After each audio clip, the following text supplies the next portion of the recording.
Today, I just learned about one of the most bafflingly unhinged criminal cases I've ever read or watched. And it's honestly made me disappointed in all of you for not making me aware of this situation sooner. Shame on you in particular for hoarding this filth to yourself and not letting me into the lunch table to learn about it with you.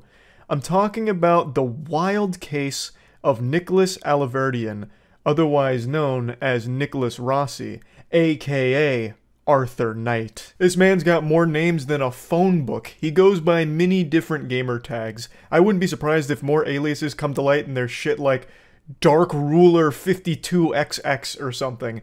And his story in this whole situation is an unbelievable, true story of absolute lunacy.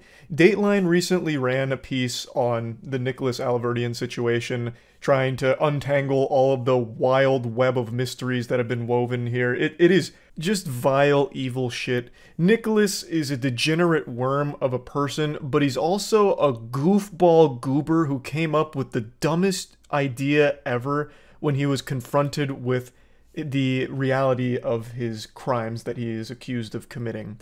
He is accused of extremely serious charges. He is accused of raping multiple women in Utah. And he came up with this galaxy brain scheme in order to escape the repercussions. He faked his own death. He must have been inspired by Dino Spumoni from Hey Arnold, when Dino Spumoni faked his own death to increase record sales or whatever. But in this case, it was a lot darker than that. He faked his own death to get away from rape charges, and then he fled the United States. He was recently put back on the radar after he checked himself into a hospital for COVID-related symptoms. Eventually, pieces of this puzzle started falling into place, and authorities were able to connect the dots that, this guy claiming to be Arthur Knight may actually be this wanted fugitive that the US really wants to have extradited. And that's led to about a year-long battle with Nicholas Alaverdian, or Arthur Knight, or Nicholas Rossi, in order to have him face justice for his actions. I'm going to go ahead and play you a quick clip from 5 months ago when a different news organization was covering the basics of the story, just to give you a more concise breakdown than what I just provided. It was breaking news on 12 News this morning. A Scottish court has ruled that a man who goes by the name Arthur Knight is actually a Rhode Island man who faked his own death and is wanted on rape charges. Kate, Nicholas Alaverdian, also known as Nicholas Rossi, claimed to have been the victim of mistaken identity and insisted his name was Arthur Knight. A court in Scotland ruled that evidence showed that was not the truth. The person appearing before me is Nicholas Rossi, the person whose extradition is requested by the United States. 35-year-old Nicholas Alaverdian was arrested last year after checking himself into a Scotland hospital with COVID-19 symptoms. So it's been this ongoing battle where he is claiming that it's a case of mistaken identity. He is not that guy wanted for rape charges. This is a huge misunderstanding. Everything's all cattywampus. You got it all wrong. That's an innocent man right there. Unironically pulling the old cartoon gag of wearing like glasses and a fake mustache and pretending that you're not the person of interest. Like the ultimate disguise.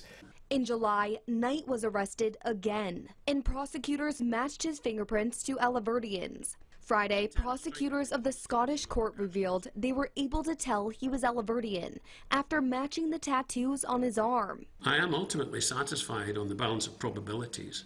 Alaverdian is accused of raping 2 women in Utah and sexually assaulting another in 2008. I wanted to include that section from the broadcast because I didn't want to leave any wiggle room for some pseudo-intellectuals on Twitter to try and make some brain-dead argument about how the authorities got it wrong. They did do their due diligence in gathering evidence to try and confirm that these are the same person, that Arthur Knight is not real. That is not an innocent man. It is the same man who was wanted for those rape crimes. Like, it is not a case of, well, maybe they just didn't do enough. It's not like they just had one investigator, you know, pounding cheeseburgers and wiping the grease on like some papers of Nicholas Alaverdian, and then he saw that after looking at a picture of Arthur Knight, and he's like, Eureka, it's the same person, they look similar. That wasn't the case. They have the fingerprint evidence, they also match tattoos, they do have a good bit on their side to lend validity to the claim that this is the same person. But if you're still not sold on that, maybe the interview will be enough to get you on the right side of history here. Because they have an interview with Arthur Knight, and it is one of the wackiest clips I've ever seen in a criminal case in all my days. It is gold. It is absolutely fucking extravagant. This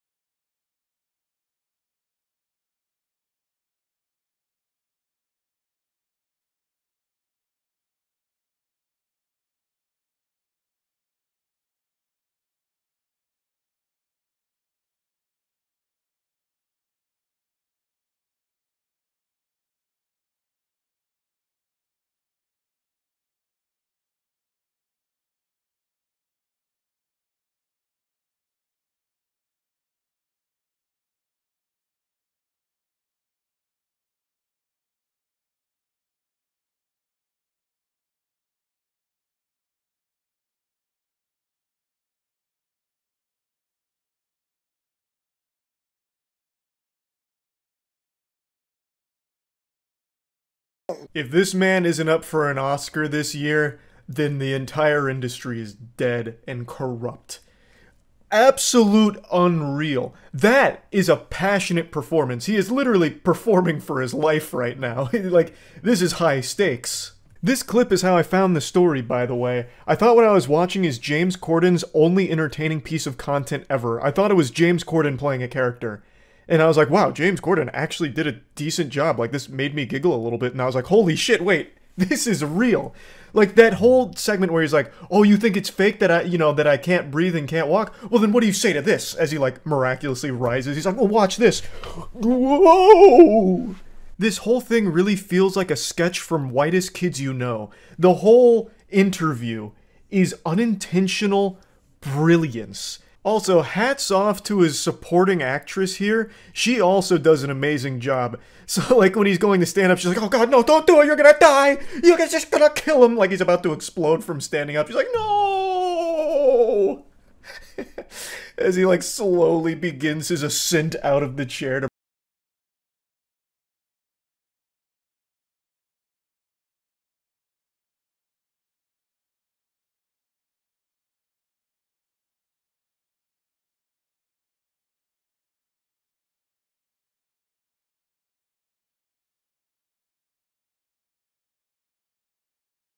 also fantastic, very reminiscent of SpongeBob Rockbottom. I can't understand your accent, except here it's gasps for air, which of course is all part of the act, but I really appreciate that he's not afraid to draw clear inspiration from other art, such as SpongeBob.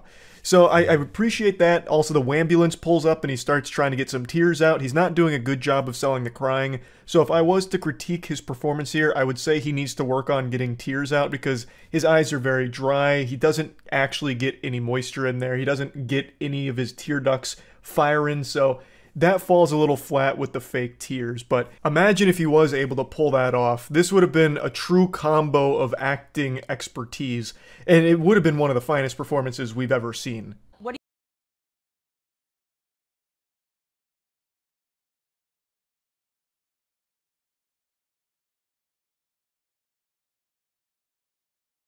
Dynamic duo here, a power couple. The chemistry between them, the synergy, is immaculate. So the interviewer asks, what do you say to people that are saying these are just crocodile tears and you're putting on a show? Without missing a beat, the woman there is like, oh, geez, come on, have some class. Can't you see this is a broken man we're dealing with? Oh, jeepers, zoinks, come on now. Where's the professionalism? Really? You're gonna hurt his feelings. And this is the cue to Nicholas to immediately, go fucking hog wild into the fake crying, which he's not great at, but it's complemented by the woman sitting opposite of him to kind of like egg him on and try and be there as like this shoulder to not cry on. So really just a fucking fantastic team they make. What a great pair. Now, unsurprisingly, the great acting here wasn't enough to get him an official pardon or anything, so it's still not looking great for Nicholas Alverdian at the moment. And here's hoping he will finally face justice for his crimes that he is accused of. This is just an incredibly wacky fucking story, and one that's been like many years in the making. Like, I'm shocked I've never heard anything about it, because this really feels like a pretty high-profile case, but maybe I've just been oblivious to it, or it just never really got the mainstream attention, which is just surprising, because it is really weird. The whole thing is very weird. So yeah, I just wanted to talk about this a little bit after finding the clip and kind of going down the rabbit hole. That's really about it. So yeah. There's a lot of bad news in the world, so allow me to cleanse your palate with some good news. A very tasty treat for you today. 8 months ago, I made a video covering the story of a Rhode Island criminal named Nicholas Alaverdian. Nincompoop Nicholas here tried to avoid punishment for his crime, and he fled the country after faking his own death. It wasn't an elaborate fake death ruse, it wasn't a galaxy brain scheme, he didn't exactly call up best quality vacuum from Breaking Bad and order a Hoover Max or anything, but he was successful in leaving the United States and evading authorities, and he started a new life with a new alias, Arthur Knight, which was only one of many names that he went by. He was changing his name more frequently than kids used to on Club Penguin, but Arthur Knight was by far his most used alias. Now, it's important that I tell you what charges he was trying to run away from. Rape charges. You see, Nicholas Alaverdian, Nicholas Rossi, Arthur Knight, all one and the same. A rapist. He faked his death in 2020 by feeding media outlets a bunch of baloney and horseradish about how he's about to die, he's about to meet his demise, but the reality was, he was just trying to get out of the country while the authorities were investigating the rape allegations. So he did get out of the country, and he tried very hard to bury his past, but in 2021, he had to check himself into the hospital for COVID-related symptoms, and that's when the authorities were able to identify that this patient is actually the wanted U.S. fugitive Nicholas Alaverdian. And while parading around as Arthur Knight, he tried desperately to convince people that this was all a complete misunderstanding, or that he had been framed, claiming that it was all part of a grand conspiracy to connect him, the innocent Arthur Knight, to this rapist, Nicholas Alaverdian. He kept trying to insist that it's a miscarriage of justice what's happening to him, it's wrong, it's outrageous. But it's not like they just gave it the old eyeball test or the smell test to connect him. They had every piece of hard evidence possibly required to say beyond a shadow of a doubt that these are the same person. They had DNA evidence. He had identifiable tattoos that they were easily able to connect to Nicholas Alaverdian. Like, they had everything, fingerprints, all of it, the whole kit and caboodle.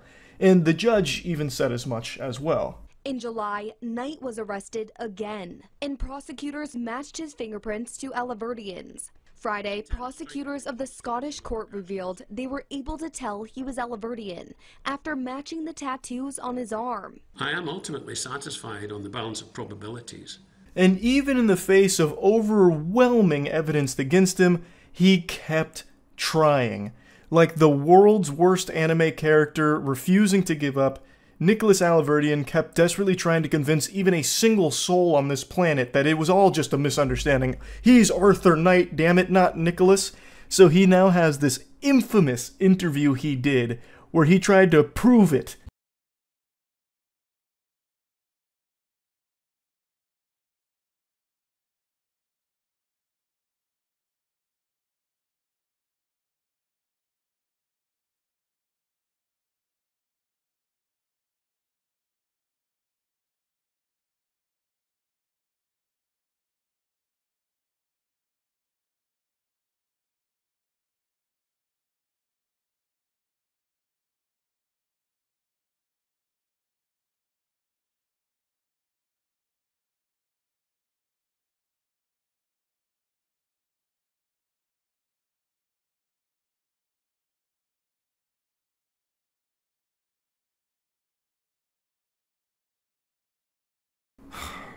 That really was a low blow to say that it's all just putting on a show and an act.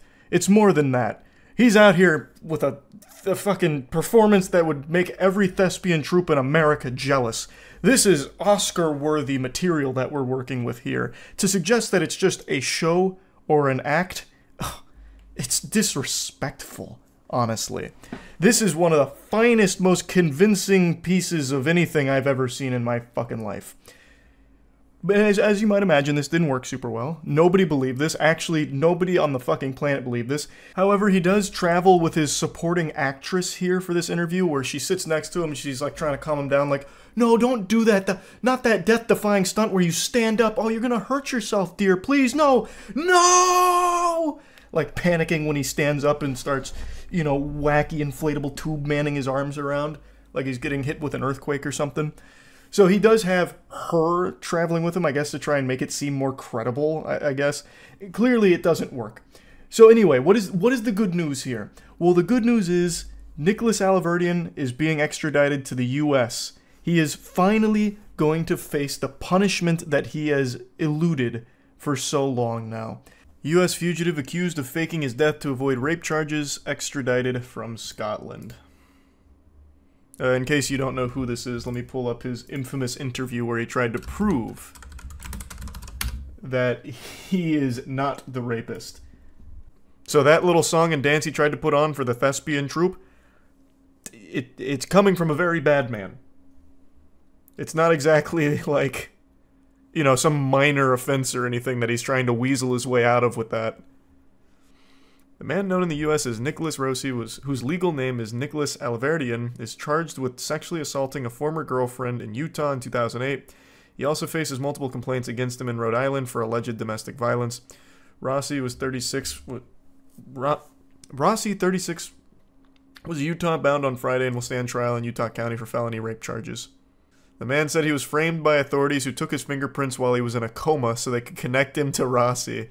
He repeatedly appeared in court in a wheelchair using an oxygen mask and speaking in less than convincing British accent. I'm glad they didn't just let it go. I'm glad that they did fight to get him back so that he could finally face punishment. I can't believe Arthur Knight could be slandered like this. I know, I'm as shocked as you are. Now, even amidst all of this, he still has the gall to continue to state that it's a case of mistaken identity and that he is an Irish orphan named Arthur Knight. That's his story, and he's sticking to it. Even though he is dead to rights with the overwhelming amount of concrete proof that he is Nicholas Alaverdian, he still keeps wiggling his finger saying, nope, that's not me. You got the case all wrong, Buster. I'm Arthur Knight.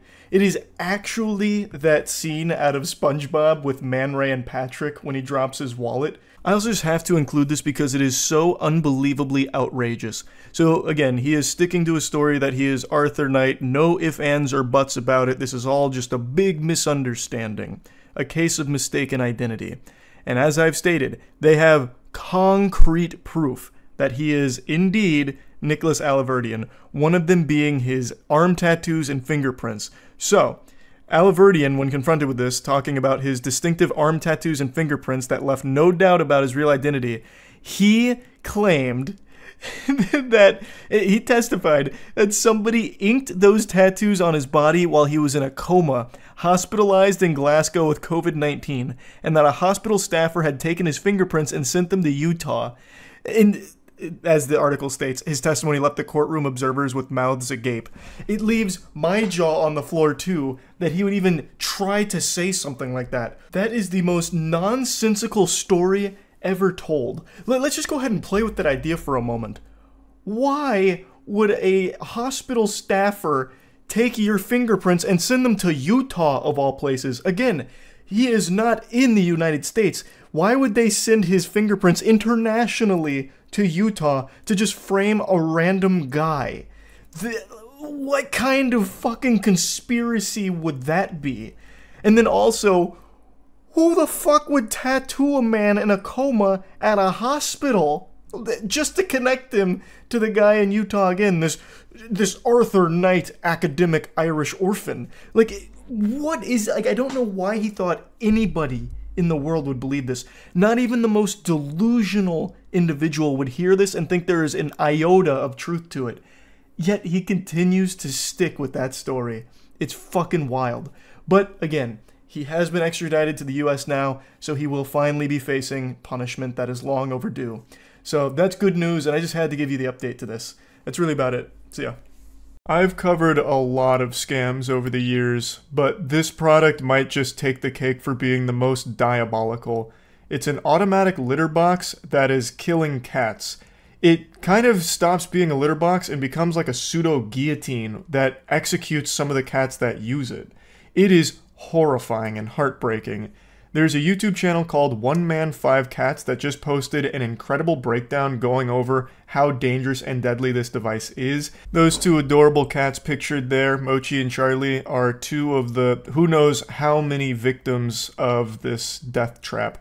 As a cat owner myself, the thought of this is really infuriating, and from what I can tell through looking it up, this automatic litter box is a very popular one. And it's being sold under numerous different brands. It keeps getting rebranded or repackaged and sold by a ton of different other companies. So it's not like it's coming from one place that you can always track down. Like, oh, this is, from Jerry Inc., designed to kill Tom and every other cat or anything. This is a bunch of different brands selling the same device with the same problem that can lead to your cat just being killed by it. Which shared a video on TikTok from a lady called Carly J, who described how her automatic litter box killed her cat, a beautiful 1-year-old Siamese girl called Moshi.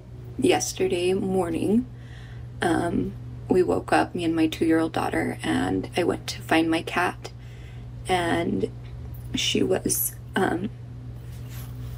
hanging from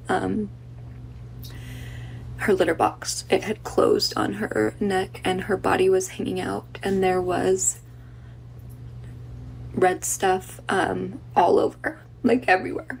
I'm guessing you can't say blood on TikTok, but the scene she's describing is consistent with reports from other cat owners that also lost their beloved pets to this machine as well. I just can't even imagine that. Even just hearing about it makes me angry.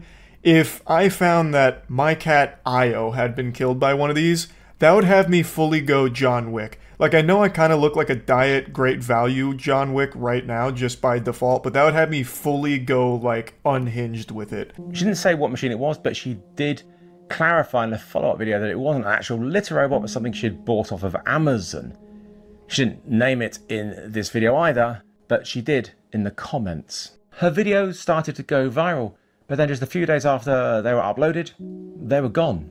So I started to investigate. I needed to know if this was real and if potentially deadly machines were being sold. It's not unusual for videos to be taken down either by the user or by a company looking to salvage their image if it paints them in a bad light. So 1 Man 5 Cats was paying attention, noticed the videos got taken down, and launched his own investigation to see if the claims were real. Or maybe it was all one big hoax by some rival litter box company trying to besmirch the good name of Am's Toys. I'd already found the one that she named on Amazon a few days earlier, sold under the brand Am's Toy. Astonishingly, they even called it Litter Robot by Am's Toy, using Whisker's Litter Robot font. This is absolutely not a litter robot, and it shows just how dodgy this company is. This whole thing is fishy from top to bottom. This company itself is extraordinarily sketchy. So they're trying to pretend to be a more successful, more reputable company that sells the litter robot to confuse consumers. It's actual infringement. Like, this is fraud. At least in my opinion. I'm not an expert, but they are calling it the litter robot, which is already something that exists by a different company, and it's a completely different device. The litter robot by Am's Toy is as much of a robot as me doing this. It doesn't really function the way it should, because it shouldn't be fucking killing cats, you know what I mean? It's not the litter robot, it's the shitter robot. And Am's Toy knows that. They are doing a classic knockoff. Like, this is something that you see in every industry. When something gets popular, you're going to see 1,000 different companies and brands take the exact same thing, even call it the exact same thing, even though it's not the real product, because it's hoping to confuse buyers into getting theirs instead of the real one. Usually they'll make it more appealing by making it cheaper, which is exactly what Am's Toy's litter robot did. It is a cheap automatic litter robot option that people who are familiar with these kind of devices have probably heard the name litter robot before, so they felt that it was trustworthy. In the review section, there was a photo of one covered in blood, stating that it had killed their cat. It wasn't under her name, but it had to be her machine. But after the TikTok videos were removed, that review no longer had the photo on it and was now positive. Then a few days later, the entire listing for the AMS toy was gone. Another timeless classic from these evil companies. They put this product out there. When it becomes apparent to most consumers that it's a scam, or in this case, more than a scam, it is actually killing the intended user, they just vanish. They just disappear into a puff of smoke. Also, the review being changed, I haven't actually seen it to that level before. Like, it's very common for these scam companies to have paid reviews, like shills come in and review, or in certain cases bots. When the review site doesn't have a lot of protections in place, you'll see a lot of bot reviews. But this one's really weird. Not only did they try and bury that review about the cat that was murdered by their product, they changed it to "good machine with cute ears." That's like the fakest sounding review ever. And in a case like this, that's like someone leaving a review for the Brazen Bull, like, "was boiled alive, but man did it look cool on the outside. 4 stars. These people are fucked up. It's not like they don't know what's going on here. They are clearly aware that their product is killing cats. And yet, what they're doing to fix that is hiding that and then just rebranding. Like, they just say, "Alright, we'll just try again in a week. That was so good, I think I'll try it a second time. What about second breakfast? Here we go, new brand, same machine. It'll probably kill a couple cats, and when that happens, we'll just do it all over again, rinse and repeat." There are also a lot of very similar looking machines and different names at Amazon and Wayfair in the US, not just under the AMS toy name. After looking at the photos and videos of them, I saw a potential danger. So I had to buy one to see for myself. And they didn't actually send me the one I ordered, which was identical to the AMS toy version, minus the ears. But what I received was still the same fundamental design. It's one of the countless generic machines which are generally bought in bulk and branded by a random company. That's why you see so many identical ones online with different names. Without the ears, this shit actually does just look like a minion. It looks like a minion that was trapped in a noir film. So as you can see, this machine is being used by a ton of different sellers under a ton of different names, ton of different brands.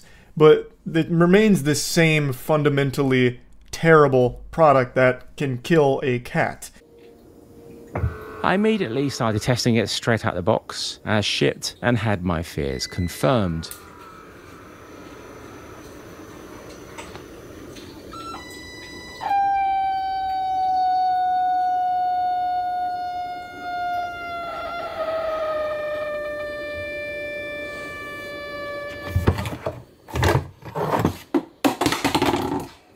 I don't even know how I'm supposed to freak.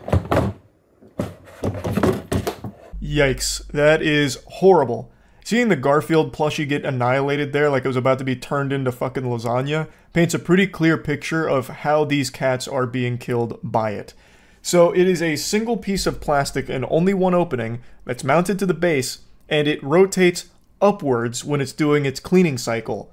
So if a cat peeks in, which is very normal behavior for cats apparently, like my cat does it, Io, anytime she uses the litter box, she like looks down there to make sure that it's not alive, because if it is, she'd go down there and swat the shit out of it 1,000 times, give it like the JoJo's Bizarre Adventure, ora ora ora, well, just slapping the poop around. So it's not unusual, and it should be expected that a cat might look into the litter box once it finishes. And that shouldn't be a death sentence for the cat. But this rotates on the y-axis, so as it cycles, the opening closes.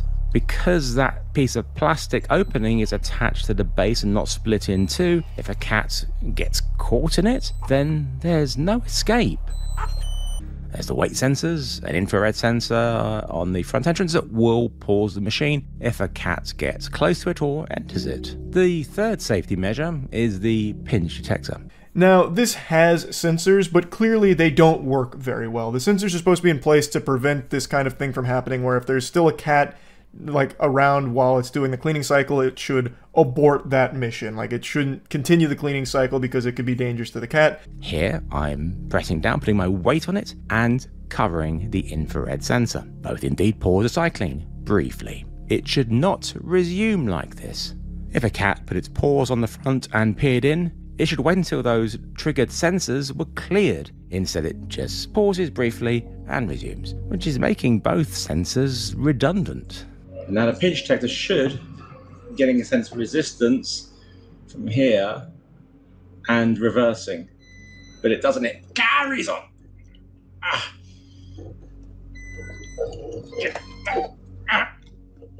God, that really hurts.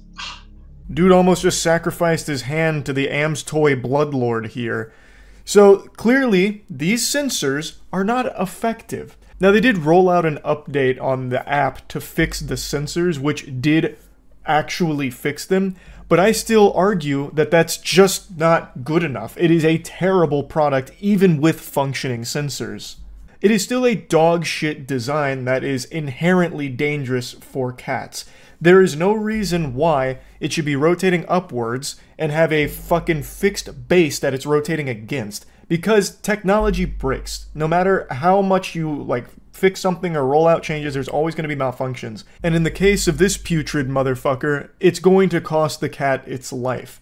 Other automatic litter boxes that I've seen don't rotate upwards often. Most of them rotate onto their side.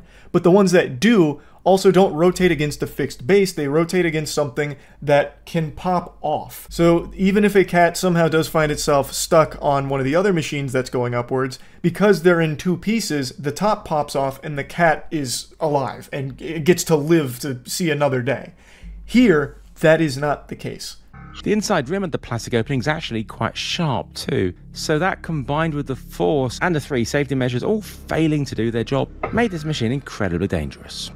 Once I had finished these initial tests, I connected it to the Tuya Smart app to see if there were any firmware updates, and yeah, there was one. So I installed it, and amazingly, the sensors started to work properly, including the pinch detector. One Man 5 Cat mentions that there was no indication that there needed to be a firmware update. There was nothing in the manual that even talked about safety, really. So the vast majority of buyers of this product would have no idea that they need to download and update the firmware to have the sensors function properly. When you purchase something, you're expecting it to be in a working order. That's not going to just be some kind of fucking saw trap for your cat. From my experience in my Facebook group, I know that many people don't bother with apps, which means if they have one of these, then they won't have the safer firmware.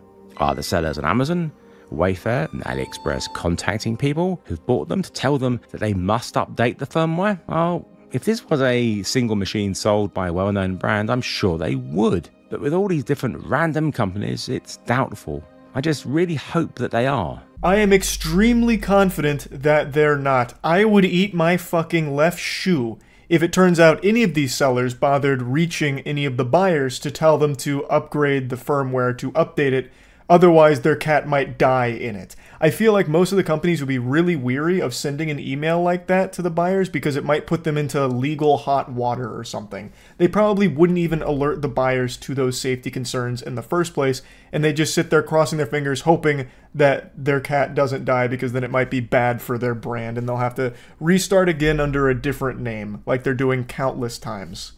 Then there's just how good are the sensors? How reliable are they? Sensors fail, especially cheap sensors. And looking at the build quality of this, I highly doubt the sensors are high quality. So if the sensors stop working, then you still have this incredibly dangerous design of the opening closing off with no way to escape. It's something One Man 5 Cats also mentions here, and then also talks about how bad the build quality is and how it's just, even aside from being a death trap, a really awful automatic litter box.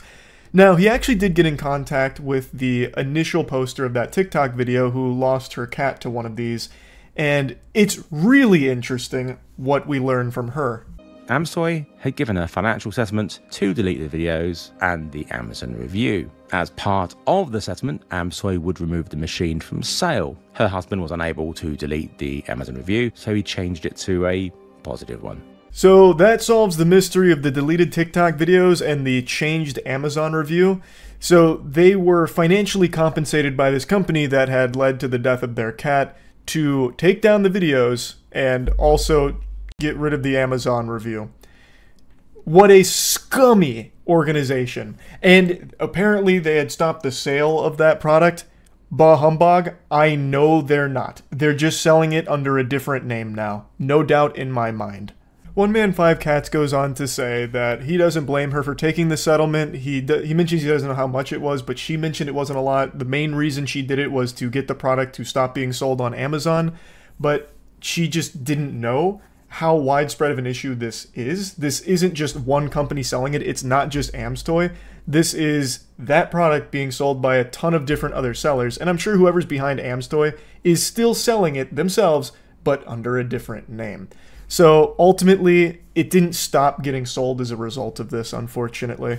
Carly also told me about a lady called Trish who messaged her to say that her cat had also been killed by the Amstoy machine, and she put me in touch with her. Trish's kitten Charlie was 3 months old and over the minimum weight that the manual states a cat should be before turning on autocycling. On the 19th of July, Trish got a video call from her 13-year-old daughter frantically telling her that Charlie's neck was caught in the closed opening. I'll go ahead and stop the story here. It is heartbreaking. Like, it is awful. It's these goddamn vultures that are so hungry to just push out these scams, these really cheaply made products to try and make a quick buck off deceiving consumers into purchasing them by emulating popular brands, and people are just none the wiser. It's on Amazon, and most people have like some level of faith in an Amazon product at least not going to kill someone, right? And these fucking vermin know that. So they put it on Amazon, they know it's dangerous and deadly, and do not care. Because they're trying to make some money on top of these kitten corpses. Trish also shared with me a review on the now deleted Amstoy Amazon listing about a cat that had also gotten stuck in the opening, but the owner was able to rescue her in time. But it doesn't end there. There was another Facebook post in my Facebook group that shared this story about a 5-month-old kitten that was found suffocated in a waste drawer. This one actually had the cat pass away in a different fashion. As opposed to being trapped between the opening and the base, this one got trapped under the scooper and suffocated in the litter. Now, the last sentence here is something very important to note. Perhaps warn your customers since it's the most affordable option I've seen for a litter robot. That's what makes these so popular and why they're being resold by so many brands, because they're manufactured super cheap and cheaper than all of the alternatives. So a lot of people have been purchasing them not knowing that it could kill their pets. And since companies like Amstoy just delete the listing or pay people off to delete negative reviews and take down videos talking about it, people don't even get the information to let them know that it could be dangerous, because they just get a fresh listing with the same machine and none of the reviews are there anymore. I tried to contact Amstoy to get a statement, but their online presence is very minimal, and especially now that their Amazon listings are gone. I did find their YouTube channel, so I left a comment asking if they could get in touch with me. They didn't reply or email me. Instead, they deleted my comment. Deleting seems to be their way of dealing with things. I hope this video can help get all of them removed from sale everywhere and get to the people who already have them to warn them. I wasn't surprised that they deleted that comment. I was actually more shocked that they had a YouTube account still up. Usually when a company, goes tits up and decides to sail off into the sunset before rebranding and selling the same shit, they make sure to scrub the entire online presence of their previous scam. Amstoy forgot one, clearly. So, overall, massive thanks to One Man 5 Cats for talking about this, showcasing it, and warning people, because I imagine there's a lot of people that watched his video and may have actually had one in their home, and it probably saved their cat's life. Like, unironically, it probably saved that animal's life. Hopefully, the products can be removed from Amazon and every other seller that has them. It's a dangerous product. It's a scam product. So it should be very easy to just slap to the shadow realm, I would think. So yeah, great work by One Man 5 Cats. And my heart breaks for anyone that lost their cat to this thing. Hopefully going forward, this product will just not exist anymore. That's really about it. Go check out One Man 5 Cats channel if you do want to see like good automatic litter box options that aren't deadly or dangerous. And yeah, that's really about it. So yeah, tour of Portland Art Gallery. I'm excited. I bet we're gonna see some very good work. Which one? You said skip 40 seconds. Oh my god. It's beautiful. I'm starting to tear. Oh. Wow. This is incredible. I need to pay a visit to this. It really makes you feel like a dumb asshole. In this piece, I play the student. You know, oh, this is a performance piece. I play this kind of strange version of interesting. An anthropologist. I play this kind of strange version of the bad student. Is this part of the exhibit, or did someone leave their toy here, like a kid? I can't tell. That's the beauty of art galleries. You never know what's art and what's just a happy little accident. I'll give you 50 grand for this. It's a journey through like a very specific part of Norway. This is very specific parts of their cultural history. Wow. Really just take a moment to let that one sink in. That looks so good. Actually looks like something I would draw up in 30 seconds. Like if I was trying to quickly get across an idea and I like doodled something, that's exactly what it would look like. Maybe a little better. How we've arrived where we are, and oh, this is part of the exhibit. Okay, that answered that. Okay. Nice. No, that was good. I am curious. Let me see someone who defends Jackson Pollock. That's my go-to. I think this is what most people go to. Let's see how you defend it. Oh, I already hate the way this... I already fucking hate the title. How to Understand a Jackson Pollock Painting. As if you're too fucking stupid to get it. Oh my god. It's just... They literally just don't have the ability to not be pretentious douchebags. Good lord. Yeah. To make this work, Pollock placed the canvas on I know exactly how he made it work. Spattered and dripped the paint, making a painting which is about the substance of paint itself, the fact that paint is liquid. And when we see paint on canvas, normally that's hidden. You know, paint is made to resemble something else, whether it's a sky or a field or flesh. But what Pollock does is just present us with paint as paint. He was the first person to do this. You know what else presents paint as paint? The fucking can that the paint comes in. That's actually kind of smart. Has anyone done that? If you just take like paint cans? Like if I put paint cans on like a table at an art gallery, could I sell that? Or I'm sure that's been done. There's no way that hasn't been done. Am I an abstract artist? Oh my god, I might be a genius. Could I be the next Jackson Pollock? I just buy Michael's paint and just on the table. I'm not trying to fool you. This is paint. It's not supposed to resemble anything else. This is Crying Dolphin Blue. And it's right in front of you. 50 grand. Many people have tried to copy Pollock. None of them have the energy, the spontaneity, and the sheer skill in handling paint that he has. Oh, very skillful. You read the painting as being different shades of grey, fairly restrained, but when you get it's close, the work of a true master. Jump out at you. And then on top, he's layering this riot of colours. Silver, cream, pink, grey. Fuck, yeah, no, now that I really get up close, I can see the talent. Sometimes the lines are quite thin and fine. At points, the paint pools. Oh, whoa, look at... Jesus Christ, look at that! No doubt Jackson Pollock planned for that. Maybe this guy really was 10 levels above standard human intelligence, a transcendent being. Look at the way he's able to get the paint to subtly pool in here, blending multiple colors, challenging the very idea of how we perceive paint as paint. Is it even paint? Is it even liquid anymore? We have to start to question thanks to Pollock. He's posing a difficult question, an inquiry into the very deep recesses of our mind. And he's using paint as a medium to challenge us. It's him slapping the gauntlet on the table and saying, hey buddy, let's fucking fight. And Pollock, I'm picking up the gauntlet. I'm ready to fight. I'm starting to see it now. The paintings are all incredibly human in the sense they're scaled to the reach of Pollock's arm. So each of those lines is recording the gesture of his hand as... I can, look at these gestures. I can see it. I'm actually picturing it. I'm having like an actual like fucking That's So Raven flashback to the past instead of the future. I'm seeing Jackson Pollock with each of these dripping a little paint, a little of the black there. I think I can deduce his height from this one. Approximately 5'4", maybe little baby arms. Definitely late 50s. Oh yeah, I can smell he's a drinker. Oh my god, the painting really tells you everything you need to know about the man behind it. Oh, I never stopped to really think about the gestures required for such precision.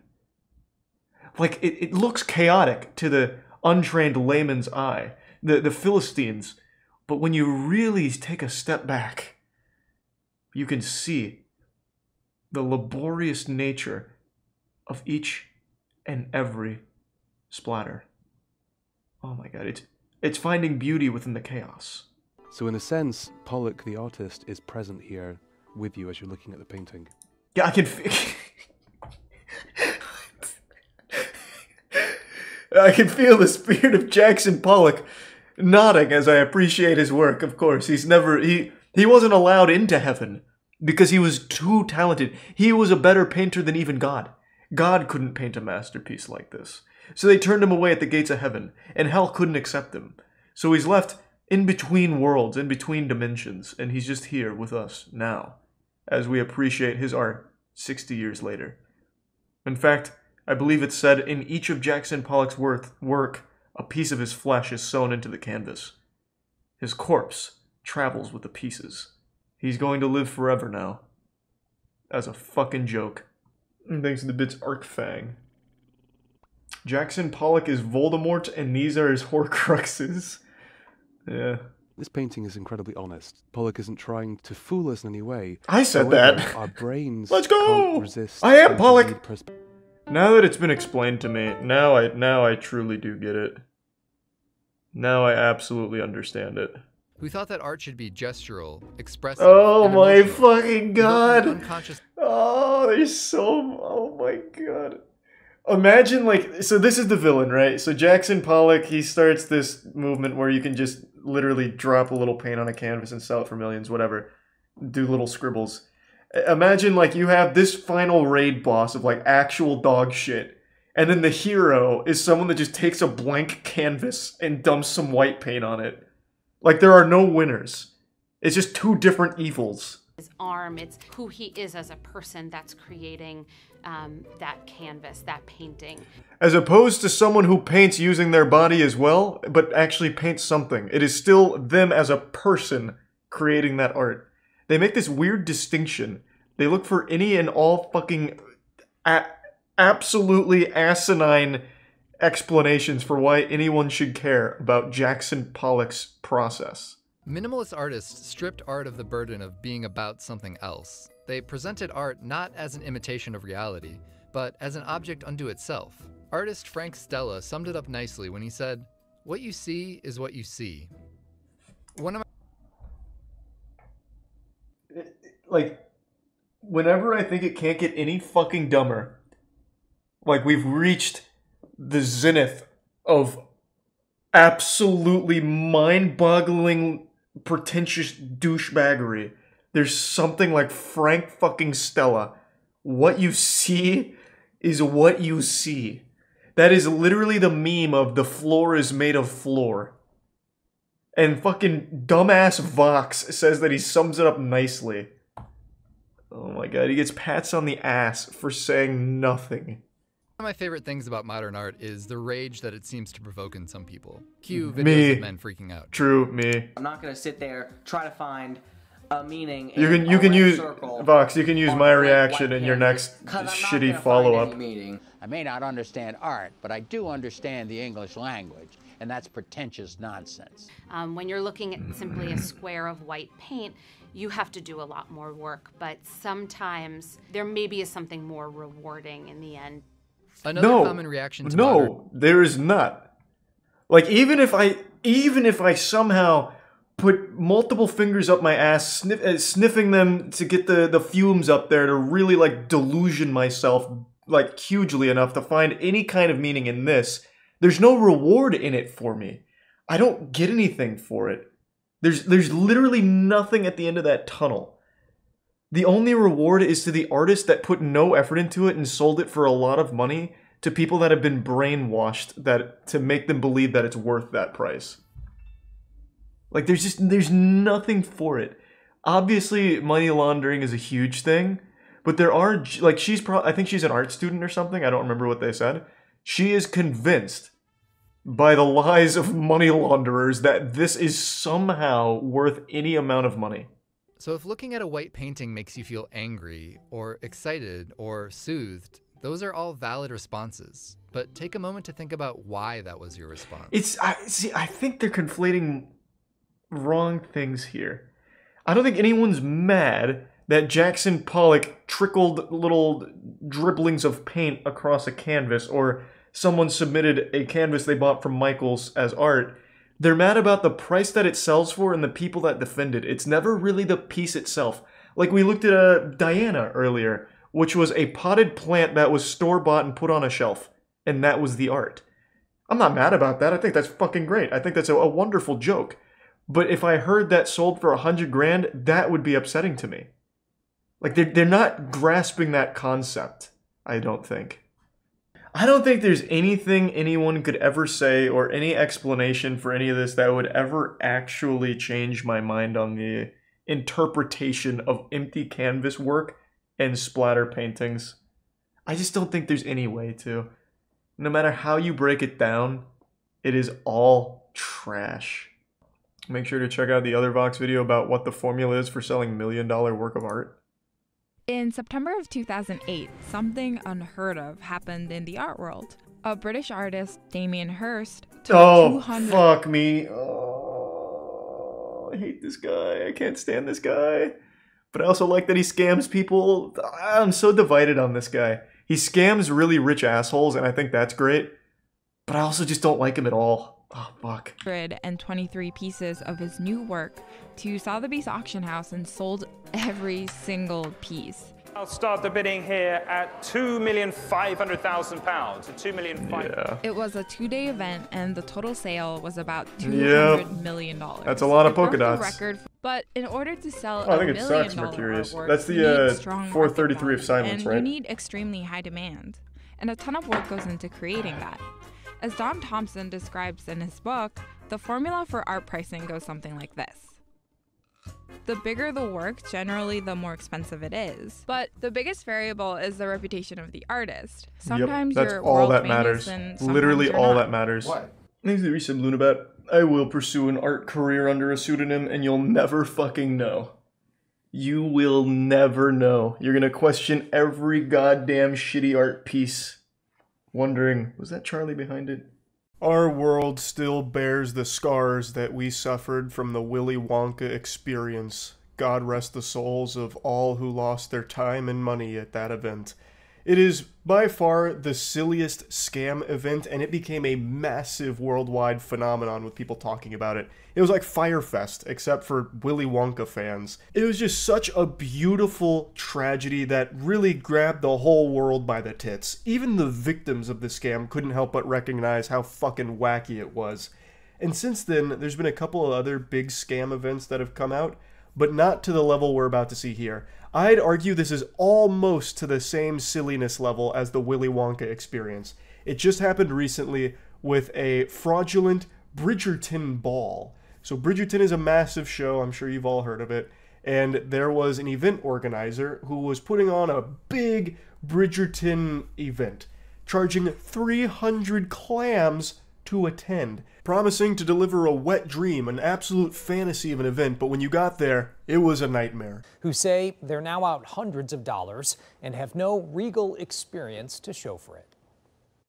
Standing in the rain, dressed to the nines. Honestly, I just want my money back. Superfans say they didn't get what they thought they were paying for at the Detroit Bridgerton Ball. They paid 300 doubloons only to get stuck standing outside the venue in the rain in their most expensive, most elaborate outfits, just getting poured on.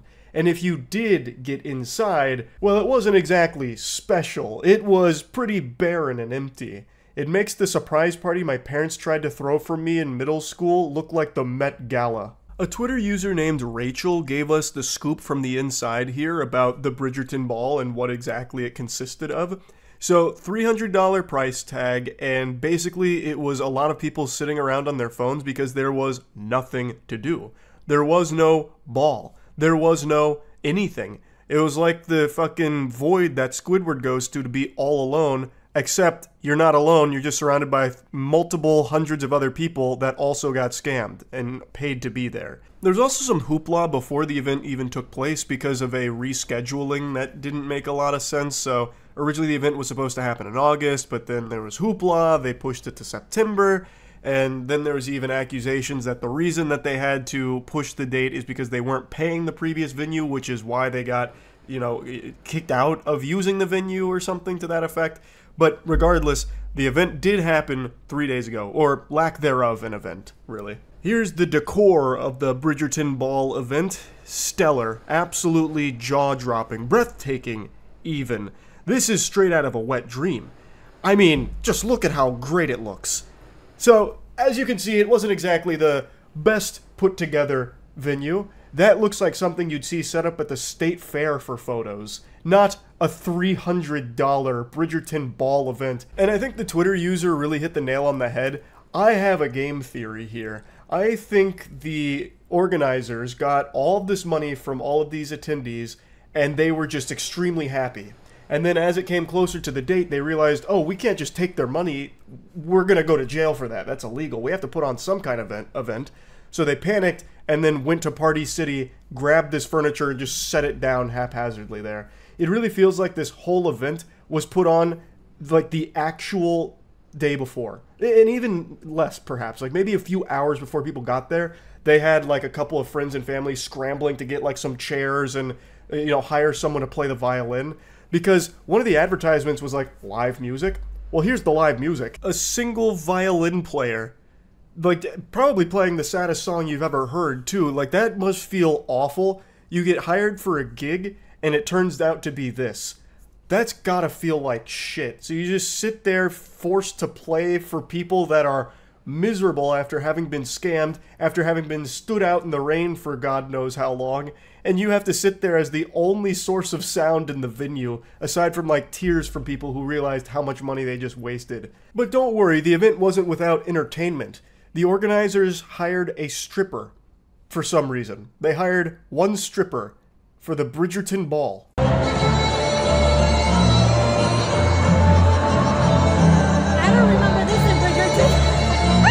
Now, I'm not the most knowledgeable on Bridgerton, but that seems a little out of place. It feels like what happened is they just scrolled through Facebook Marketplace for anyone advertising any talent, like, you know, commission them. Hey, I play the violin. I'll come do like a party or something if you need. Book it. Hey, I'm an exotic dancer. Book it. You probably could have advertised anything, and if you were on the marketplace at the time before this event happened, they probably would have grabbed your services. Like, hey, I'm a professional soup slurper. Oh, you're coming to the Bridgerton Ball. Hey, I juggle and spread my butt cheeks. To the Bridgerton Ball with you. Like, it looks like they just desperately, at the last minute, just hired some people to come in here just to, like, hang out to make it look like the event was happening. Like, it looks like they were trying to do the bare minimum where they could make a legal argument that they did fulfill their event obligation. But yeah, they promised a cash prize, which that didn't happen. They promised a diamond of the season thing, which didn't happen, and a lot of other like nonsense that didn't happen. And overall, most people want a refund, which is very reasonable. They got scammed. They 100% got schmeckeldorfed. They also got potentially food poisoned as well. Apparently they ran out of food after an hour, and some of the food they were serving was raw.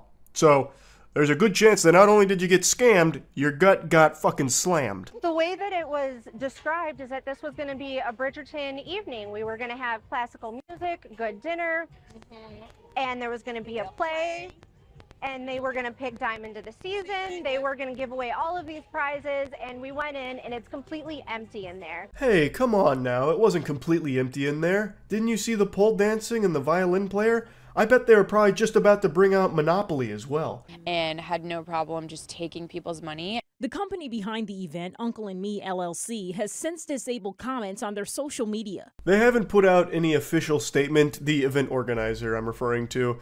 They've just gone silent. So I'm guessing this is just another little game theory here. I'm guessing what's going to happen is the classic. They're going to shut down their socials. They're going to remake the company under a different name and pull another scam like this again in the future. That's my hypothesis. I just don't see a world where Uncle and Me can somehow put out a statement that allows them to continue to do business down the line. Like, this fundamentally stops their whole business, because who the fuck is going to pay money to go to another one of their events? Even if they said they were just giving away free donuts, I bet nobody shows up because they wouldn't trust it. Like, they'd still feel like there's some kind of scam there. It's not something an event organizer can come back from. You have scammed a lot of people, and they're not giving refunds as of this moment. So how the fuck are you expected to do business again? And I don't think they're going to try. I think they're going to rebrand. That's my guess. I am hoping for a happy ending, though, for the people that lost their money in this. I'm hoping they get a refund. Also, this scam, like this event, is probably the only one so far where people probably lost a lot more than just that money in that time. Because of the scale of it, like a Bridgerton ball where it was all about, like, elegance and dressing up and all of this, I have no doubt there's people that spent like an entire week picking out their outfit, buying accessories, buying other things, buying outfits, buying dresses, all just to prepare for this event, which turned out to be a big fucking fraud, a big scam. So I do think that this is probably more than $300 that people lost in this. That's just how much they lost on the ticket. And that super sucks. But anyway, want to talk about it a little bit. That's it. See ya. It's about the Willy Wonka experience, which seems to be the gift that just keeps on giving. The lore to the Willy Wonka experience disaster is deeper than Scientology at this point. Somehow it just keeps going. So the Willy Wonka experience organizer Billy Cole says the event ruined his life. I have lost my friends. I've lost the love of my life. I was made out to be the face of evil, and genuinely that's really not the case. He received hundreds and hundreds of hate messages and has been dubbed Willy Wanker. Absolutely goated name. Despite claiming to only use AI for spell checking the Wonka scripts, it's been uncovered that he published 16 AI-generated books last summer on Amazon. There are so many things to immediately debunk just in this here, it's crazy.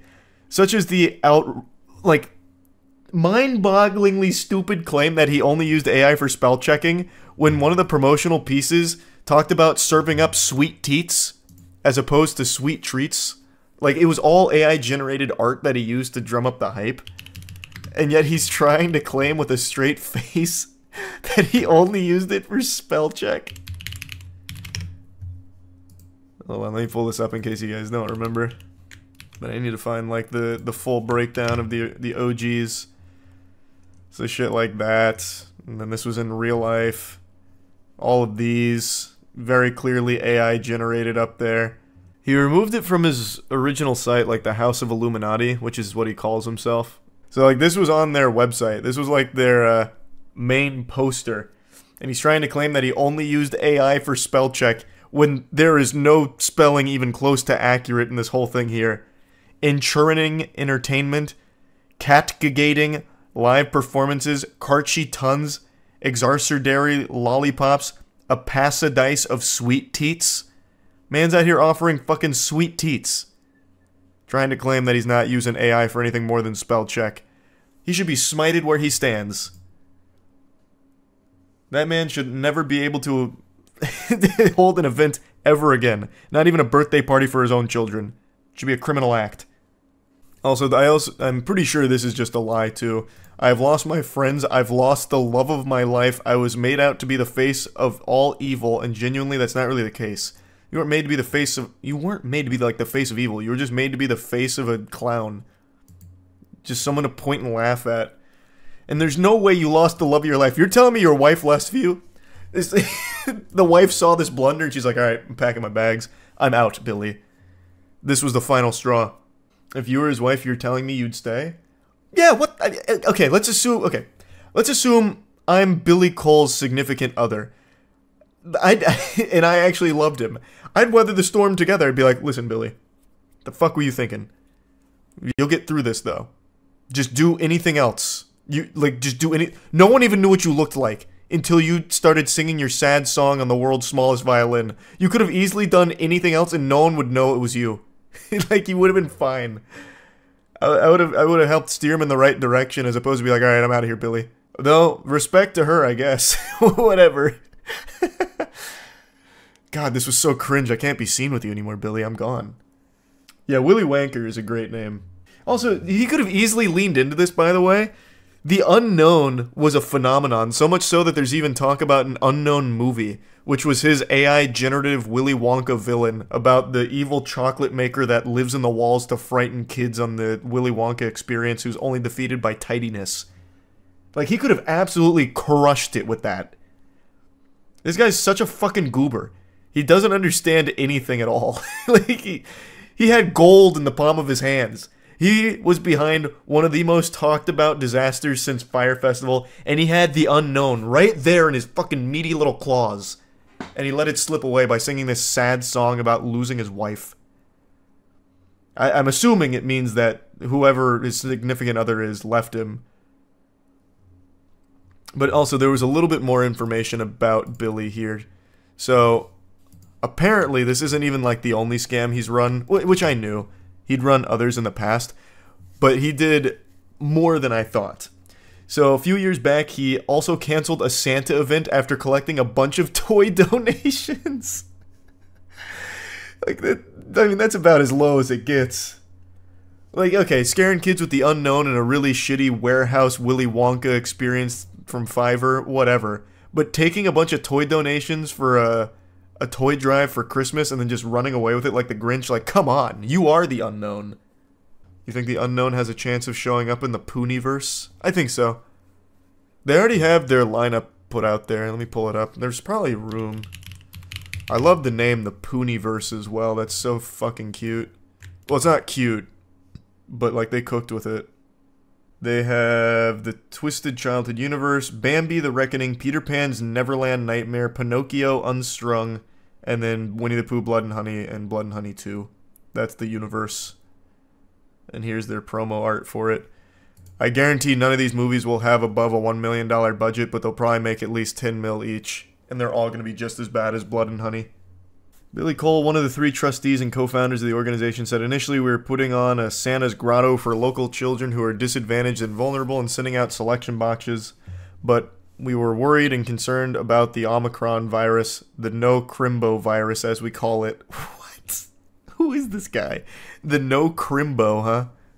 Is this guy's brain AI generated? Jesus Christ, Billy. We decided that having too many people in and out seeing Santa would be a risk we would not want to take. The main reason is to safeguard us and our service users and wider community. But despite assuring that they would continue to distribute food parcels, fuel vouchers, and selection boxes, the team has felt forced to defend themselves against negative comments questioning their actions, talking about what happened to all the donations of toys if Santa's only giving out selection boxes. And Billy said, some people on social media have questioned us and our integrity as an organization, asking about presents if we're going to keep them for ourselves. In my office, I can't move for donations of toys. What? These are people who have never stepped foot in our doors or used our services despite numerous invites from us. We are all about helping people in the community and enabling organizations to work together. We are a hub, a crisis support center. We work with local nursery schools, and everywhere you will find people in crises and families who are in need. You didn't answer the question. What are you doing with all the toys that were already donated? Billy's just still got them. Maybe he used them for the Wonka experience. It's such a weird hustle. It really is such a peculiar hustle. Like, it's not a lucrative scam either. And for some reason, it's always at the expense of children. So I feel like maybe Billy's got some, like, trauma he needs to work through, and the only way that he finds any kind of relief is through, like, ruining children's fun. He feeds off their misery. Like some kind of dementor. Because you'd find a lot more success scamming adults. In this day and age, adults beg to be scammed. Dude's an AI-generated R.L. Stein. Yeah, I guess kinda. Oh yeah, and the AI-generated books. I didn't even bother touching on that. Yeah, he just publishes AI-generated books as well. This guy's just all about the weirdest hustles. Amazon is inundated with just shovelware books. Like, I highly doubt any of his are moving units. I highly doubt it. But, I mean, he's also making them for free. So I guess if he even sells one, it's a net positive. Lots of kids. They made a documentary on this. Why? The 30+ minute documentary on that is insane. Yeah, imagine throwing an event so cringe that someone makes a 45-minute documentary on just how fucking bafflingly cringe this scam was. That's impressive. It is actually impressive. Just Google Billy Cole Amazon. Oh, he actually used his real name for it? I thought he would have used like a pen name. Like J.K. Bowling or something. Click on his name and it'll show you all his books. I did. And it only shows me Biohazard Protocol and Crimson. Oh, nope, you're right. There was a different tab I needed to click on. Okay. He has 17 titles, all of which are apparently AI generated according to the article. The Memory Trap, Unraveling the Secrets of Memory Technology, Crimson Eclipse, Biohazard Protocol, Threads of Enigma. All of these are AI generated covers too, by the way, I'm pretty sure. The Hidden Bible, The Enigma's Resurgence, Threads of Destiny. So I think what happened here is when he chat GPT'd like a thriller book. Here, actually, let me just take some pictures of this.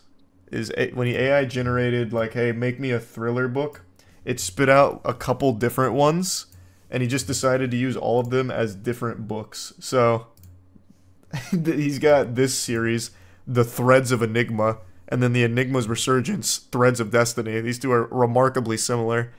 The Hidden Bible, and then the Shadow Directive, Shadows. That shit is so shadowy that even in parentheses there's shadows to let you know. That is dark. I want to read the Shadow Directive plot summary real quick. The Shadow Directive is a gripping and thrilling novel that delves into the dark world of manipulation and the power of truth. The story revolves around Sarah, an investigative journalist who stumbles upon the mysterious assassination of a whistleblower. It's like Boeing. This event leads her to uncover the existence of a secret government program known as the Shadow Directive, a malevolent force designed to manipulate public opinion and control influential figures. Driven by her determination to expose the truth, Sarah joins forces with two allies, Cassandra, a tech-savvy hacker, and Aiden, a fearless resistance leader. Together they embark on a dangerous journey to unravel the puppeteers' hidden agendas and reveal the extent of their manipulation. Sounds like a real page-turner. What about Threads of Enigma? The Enigma. Threads of Enigma is a captivating novel that seamlessly weaves together the realms of art, history, and mystery. Through the eyes of protagonist Evelyn, readers are immersed in a world where hidden messages encoded within artworks lead to a journey of discovery that transcends space and time. Cool. What about The Enigma Resurgence? And an enthralling second installment of the captivating trilogy, The Enigma's Resurgence, Threads of Destiny, Evelyn's journey deepens, leading her through a mesmerizing labyrinth of time, art, and history. As she deciphers hidden messages and unravels the Enigma's layers, her determination remains unshaken even in the face of loss and adversity. This is so fucking ridiculous. You can't keep getting away with it. Read the reviews on Biohazard. What is this? What in the AI is this? If I could give this book 0 stars, I would. I ran the free sample through an AI detection tool. And then posts a picture saying that it's 88.43% AI GPT. Cool. Here's another shadow one. Shadows of Deception, Unveiling the Deep State Conspiracy. Look up the Bible. Oh, yeah, I know. I see the Hidden Bible here. I'll read the synopsis. All of them start exactly the same, by the way. This is the third one, I think, in a row that has this for the intro. In the Hidden Bible, a captivating tale of mystery and discovery unfolds as Emily... Like, all of them start with a captivating tale of mystery and discovery, manipulation, shadows, enigma. A curious and determined protagonist stumbles upon a forgotten manuscript that holds the key to unlocking ancient secrets. As she deciphers the cryptic verses within its pages, a journey spanning time and space begins, one that challenges the boundaries of knowledge, faith, and human understanding. Set against the backdrop of enigmatic symbols and echoes of antiquity. Jesus Christ. It has everything. Shadow, enigma, captivating tale, mystery. I really want to know more about the love of his life leaving him because of the Willy Wonka experience. Maybe he really will move into trying to sell a docuseries on himself. My name is Billy Cole, and I lost my wife because I put on a cringe event. I was sick to the pit of my tummy. I was hoping for an event that would be joyful, happy. I wanted people to experience happiness. Even his responses are AI. I was sick to the pit of my tummy? What in the hairs on my chinny chin chin kind of statement is that? I'm excited to learn more about Billy Cole down the line, I guess. My tummy, I had a whole host of emotions. Yesterday there was an event so bad that it's being called the Fire Festival of Kids Events. It was a Willy Wonka experience that charged guests $40 and used AI-generated images to drum up hype to get people in the doors, and when people actually showed up, it was legitimately like that scene out of SpongeBob with Krabby Land. It was a disheveled mess. Like a complete scam from top to bottom. Some attendees compared it to a meth lab, and I can clearly see why, because this is absolutely just a meth lab that the creator just repurposed for his exhibit here at the Willy Wonka experience. This is supposed to be an Oompa Loompa at a flavor station or something, but man, the Oompa Loompa actor here looks miserable. I don't think I've ever seen someone look so visibly ashamed of the position they're in quite like this. This makes me feel bad, and I didn't even go to it. This hurts my feelings on like a deep level. I can feel the pain in my soul for this individual. Before they took down their website, this was the poster used to promote the event, and my god, what an absolute catastrophe here. The AI clearly malfunctioned here, but they said, fuck it, we'll do it live, it's good enough. They didn't bother fixing anything or doing it again. It's just like the worst translated English ever. It's like they walked it through Babelfish, then walked it back through Google Translate, and then just hit their head on the keyboard and said, print it. It's enchurning entertainment, which I imagine is supposed to be enriching entertainment. Catgackating, live performances, Karchi tons, Exarcerdre lollipops, a paradise of sweet treats. That's their marketing material. That was their fucking poster image. On the left is one of the images they use to get people excited to attend, and on the right is what it actually looked like in person. It looks more low effort than a backyard mini golf course that a father would put together for his children. It actually looks like it just uses the sloppy seconds from whatever holiday sale Home Depot was doing over Christmas, and the creator just haphazardly threw it all together in here and called it the Willy Wonka experience. It took place in a dirty warehouse they couldn't even bother cleaning, and here's just some more pictures of the space. It's the most joyless place on earth. I love the bottom right one where it's actually just shower curtains. Like just checkerboard shower curtains that he hung around. I guess it's supposed to be a maze or something. I don't really know.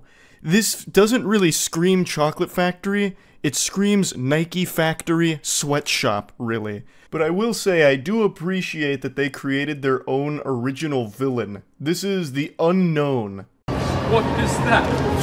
It's the Unknown! Very creative name. So the Unknown is an evil chocolate maker who lives in the walls. And that's him. And basically, he was there just to scare the children. So you can hear some of the kids start to panic and cry. So not only did you pay $40 to go to just a warehouse with basically fucking nothing in it, you go to a warehouse to give your kids trauma. You'd be better off spending that $40 to get your kids on an episode of Scared Straight. At least then they'd know what they're getting into to a certain extent. Here, you take them to the Willy Wonka experience and you think you're just gonna get some candy and have a fun day, but instead you got the goddamn Phantom of the Opera here fucking floating through the walls and giving everyone a jump scare. It's a beautiful disaster. I am beyond impressed. I don't think you could purposely make something as dog shit as this.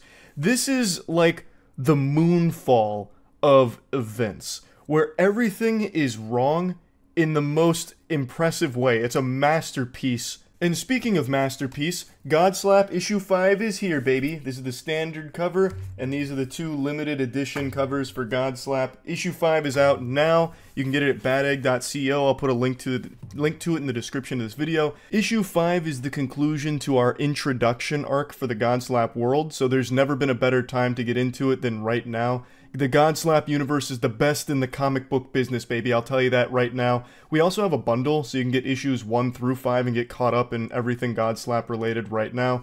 So badegg.co, get yourself a copy. Now, as you noticed, there were a few actors present for the Willy Wonka experience. May God have mercy on them for that, because good heavens, I couldn't imagine a more miserable role to land. And one of them came forward to talk about their experience, the actor who portrayed Willy Wonka himself. Hello everyone, my name is Paul Connell, and I was one of the actors employed to play Willy Wonka at the Wonka's Chocolate Experience fiasco that happened in Glasgow this weekend. So the first red flag for me was when I was cast as Willy Wonka. Anyone who looks at me and thinks Willy Wonka and not Oompa Loompa is out of their mind. The script was 15 pages, monologue, pretty much, of AI-generated gibberish. It sounds like this whole scam was run by ChatGPT itself. I think we're reaching the point in the Skynet progression where it's becoming sentient, and ChatGPT wanted to see if it could host its own event, so it created the Willy Wonka experience. AI-generated images to get people excited to go. AI-generated script for the actors to read, which is nonsensical fucking gobbledygook. And then also randomly hiring actors to play these roles that don't really fit them. As he mentioned, he doesn't think he should be Willy Wonka, and that's not what he was auditioning for, I don't believe. Not to put the tinfoil condom on here, but it really seems like all of this was orchestrated by ChatGPT. It seems like AI just went rogue and like hired 3 actors completely at random to play these nonsensical roles, like the unknown evil chocolate maker that lives in the walls and serves to terrorize children at the experience, or the Oompa Loompa going through an existential crisis surrounded by an easy bake My First Chemistry beaker set. Like, it's all so weird that I can't actually wrap my head around someone that would actually put this together. There's also no rhyme or reason to the decorations of the Willy Wonka experience. It really feels like someone just went into a Sims house and started randomly dropping pieces of furniture and shit just all over the place with no real explanation for it. If you weren't told this was the Willy Wonka experience, you would have thought you just wandered into a killer clown's warehouse where he murders children. It just doesn't have anything to do with a chocolate factory or even a candy factory in general. And it actually gets worse. We were told on the experience to hand out a jelly bean, one jelly bean per child, and a quarter of a cup of Tesco's own brand lemonade. What in tarnation? A single jelly bean and a quarter cup of lemonade. That's what you got when going to the Willy Wonka experience. Not even chocolate. It is the fucking chocolate factory and they give you a single jelly bean. Why, I oughta? If I was one of the parents there, I'd be charging up like a Donkey Kong punch on them. Like, are you kidding me? 40 clams. I paid 40 clams to come in here and you give my kid a jelly bean and a tiddlywink of lemonade? You are off your gourd. That is absolutely insane. I've paid to come to this warehouse. The least you could do is give me a Hershey's bar or something. A single jelly bean. Who came up with that? That doesn't make any sense at all. Now, since the story's blown up, the creator of the event even came forward with an apology saying, "I'm really shocked the event had fallen short of the expectations of people on paper.